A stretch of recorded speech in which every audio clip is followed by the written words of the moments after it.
சிறையின் உறவுகளுக்கு அன்பு வணக்கம். டெல்லி ஜந்தர் மந்தர் பகுதியே பரபரப்பாக இருக்குது.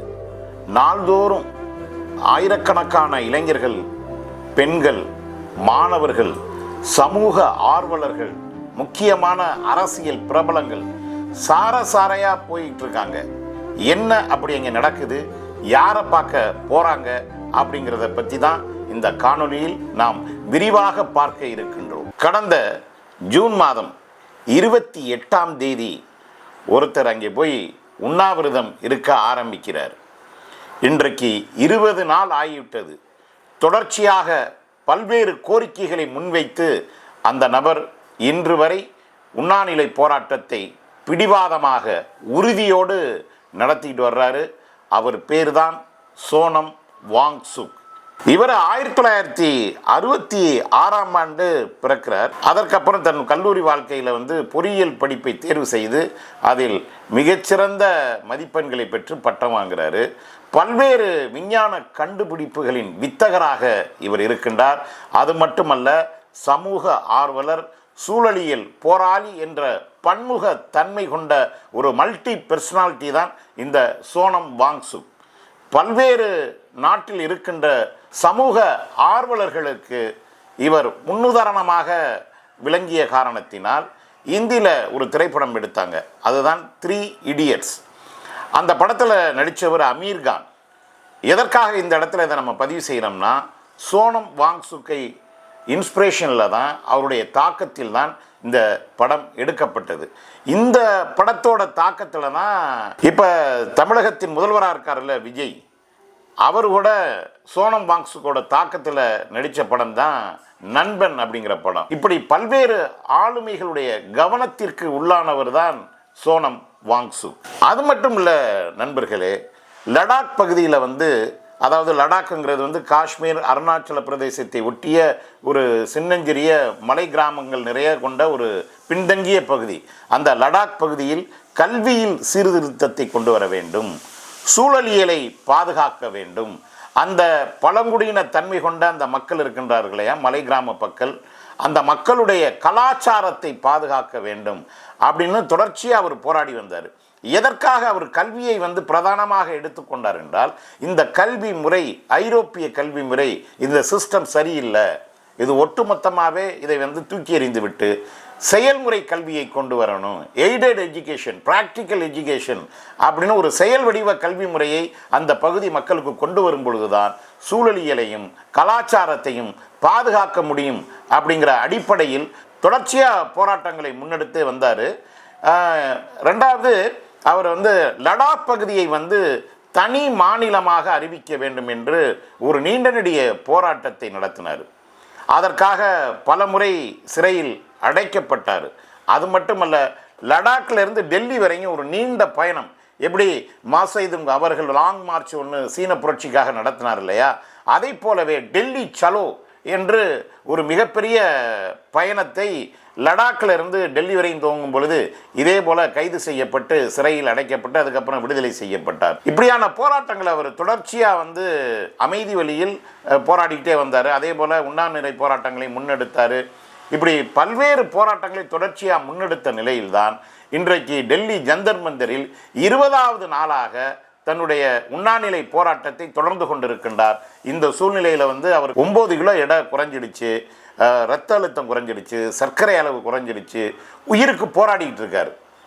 அங்கே இளைஞர்கள் கெஞ்சி கேட்குறாங்க, அவருடைய ஆதரவாளர்கள் கேட்குறாங்க, மாணவர்கள், சமூக ஆர்வலர்கள், சூழலியல் போராளிகள் எல்லோரும் கதறி அழுகிறாங்க, தயவுசெய்து உண்ணாவிரதத்தை கைவிடுங்க, வேண்டாம், நிப்பாட்டுங்க, உடல் ரொம்ப பாதிப்படைஞ்சிருச்சு அப்படின்னு சொல்கிறாங்க. அவர் பிடிவாதமாக மறுத்து, என் உயிரே போனாலும் சரி, என்னுடைய கோரிக்கைகள் நிறைவேறுகின்ற வரை நான் தொடர்ச்சியாக இந்த போராட்டத்தை முன்னெடுப்பேன், நான் செத்தாலும் இந்த போராட்டத்தை நீங்கள் முன்னெடுக்க வேண்டும்னு அவருடைய ஆதரவாளர்கிட்ட சொல்லி வர்றாங்க.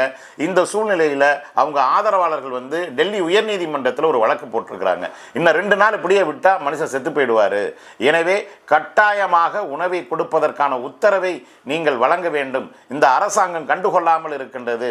மோடியோட அரசாங்கம் எதைத்தாங்க கண்டுகின்றது?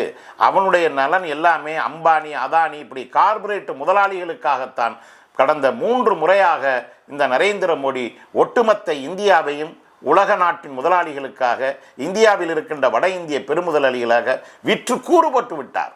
சோனம் வாங்சுக் கல்வியில் சீர்திருத்தத்தை வேண்டும், கலாச்சார சீர்திருத்த வேண்டும், அதே போல சூழலியல் பாதுகாக்கப்பட வேண்டும், லடாக் பகுதி மக்களுடைய வாழ்க்கை மேம்பட வேண்டும், வளர்ச்சி மேம்பட வேண்டும் என்று தனி சட்டமன்றம் அங்கே அமைக்க வேண்டும், தனி மாநில அந்தஸ்து அந்த பகுதி மக்களுக்கு வேண்டும் என்று விடாப்பிடியாக பல்வேறு போராட்டங்களை தொடர்ச்சியாக பல ஆண்டுகளாக நடத்தி வருகின்ற வேளையில் தான் இந்த உண்ணாவிரத போராட்டத்தை இவர் தொடர்கின்றார்.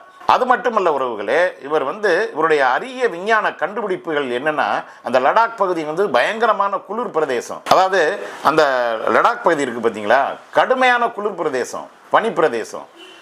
அப்போ என்ன ஆகுதுனாக்கா, இந்த இமயத்தை ஒட்டி இருக்குது.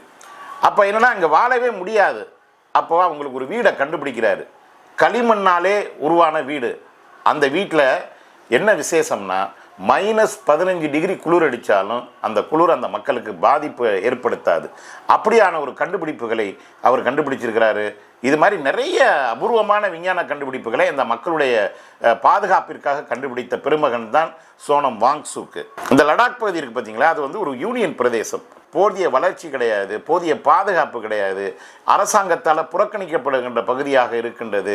அப்படிங்கிறது தான் அவருடைய பிரதான கோரிக்கைகளில் ஒன்றாக இருக்கின்றது. இப்போ எதற்காக இந்த உண்ணாவிரதம் அப்படின்னா, மத்திய அமைச்சர் இருக்கிறார்ல, கல்வி அமைச்சர் தர்மேந்திர பிரதான், அவர் பதவி விலக வேண்டும் முதன்மை கோரிக்கையாக முன் வச்சிருக்கிறார். ஏன்னா இப்போ எங்கே பார்த்தாலும் இந்த நீட் தேர்வில் வினாத்தாள் கசிவு ஏற்பட்டு ஏகப்பட்ட மாணவர்கள் மன உளைச்சலுக்கு ஆளாகி இருக்கிறாங்க. இந்த நீட் தேர்வால் பல ஆயிரம் மாணவர்கள் தற்கொலை செய்து கொண்டு செத்து போயிருக்காங்க. இந்த நீட் தேர்வே தேவையற்ற ஒரு தேர்வு. இப்படி பல்வேறு தேர்வுகளை நீங்கள் நடத்துறீங்க தொடர்ச்சியா. அப்புறம் எதற்காக மாணவர்கள் இவ்வளோ கஷ்டப்பட்டு படித்து வர்றாங்க? அதுவும் இப்படி இந்தியாவில் பல்வேறு மலை கிராம பகுதியிலிருந்து, பின்தங்கிய கிராமங்களிலிருந்து முதல் தலைமுறையாக படித்து வருகின்ற மாணவர்கள் என்ன செய்வாங்க? அவங்களுக்கு எப்படி இந்த நுழைவுத் தேர்வெல்லாம் சரி வரும்? சரி, நுழைவுத் தேர்வு வைக்கிறீங்க, அதை முறையாக நடத்துறீங்கன்னு பார்த்தா எல்லா தேர்வுக்கும் முன்பாகவும் வினாத்தாள் கசிஞ்சிருது. மீண்டும் மீண்டும் தேர்வு வைக்கிறீங்க. இதனால் மிகப்பெரிய அளவிற்கு பெற்றோர்களும் மாணவர்களும் பாதிக்கப்பட்டிருக்கின்றார்கள். இதற்கு பொறுப்பேற்று தர்மேந்திர பிரதான் அவர்களே நீங்கள் பதவி விலக வேண்டும் அப்படின்னு முதன்மை கோரிக்கையாக முன்வைத்திருக்கின்றார். அதில் சோனம் வாங்சுக் இன்னொரு விஷயம் என்ன சொல்றாருன்னா, இந்தியாவில் வேலையில்லாத திண்டாட்டம் பெருகி கொண்டே இருக்கின்றது. நகர்ப்புறத்தில் 13.24% அளவிற்கு ஒவ்வொரு ஆண்டும் வேலையில்லாத திண்டாட்டத்துடைய வளர்ச்சி குறியீடு அப்படி உயர்ந்துகிட்டே போயிட்டு இருக்குது. அதே போல 15 வயதிலிருந்து 25 வயது வரை கொண்ட இளைஞர்கள், மாணவர்கள் வேலை இல்லாமல் எங்க பார்த்தாலும் அல்லாடி கொண்டிருக்கின்றார்கள். இதற்கெல்லாம் என்ன தீர்வு இங்கே இருக்க போகின்றது? இப்படியெல்லாம் படித்த மாணவர்கள் வேலை இல்லாமல் சிரமப்பட்டு கொண்டிருக்கின்ற நிலையில் இது போன்ற தேர்வுகளை நீங்கள் முன்வைத்து கசக்கி பிழிந்து கொண்டிருக்கின்றீர்கள். எனவே இதற்கு நீங்கள் பொறுப்பேற்று நீங்கள் பதவி விலக வேண்டும் என்கின்ற கோரிக்கையை வைத்துதான் கடந்த 20 நாட்களாக அவர் இந்த பட்டினி போராட்டத்தை நடத்தி கொண்டிருக்கின்றார். ஆனால் ஒட்டுமொத்த சமூகமும் இப்படி ஒன்று நடந்தது போலவே தெரியலை யாருக்கும். இதை பற்றி யாருக்குமே அக்கறை கிடையாது. இந்த தமிழ்நாட்டில் எந்த ஊடகமாவது இதை பற்றி பேசுகிறானான்னு பார்த்தீங்களா? எந்த ஊடகத்திலேயாவது இதை பற்றி விவாதம் நடந்திருக்கான்னு பார்த்துருக்கீங்களா? இந்த சோனம் வாங்சுக் யார், எதற்காக உண்ணாவிரதம் நடத்துகின்றார் அப்படின்னு யாராவது எந்த ஊடகத்திலேயாவது விவாதம் நடந்ததை நீங்கள் பார்த்துருக்கின்றீர்களா? அப்போ இந்த பொது சமூகம் என்ன செய்து கொண்டு இருக்கின்றது? நமக்கு பரபரப்பான செய்தி வேண்டும், இல்லைன்னா கவர்ச்சிகரமான சினிமா செய்தி வேண்டும். விஜய் எங்கே போனார், விஜய் எங்கே வந்தார் அப்படிங்கிறது மாதிரியான செய்திகள் வேண்டும். இல்லை என்றால் எந்த நடிகைக்கு என்ன குழந்தை பிறந்ததுங்கிற செய்தி வேண்டும்.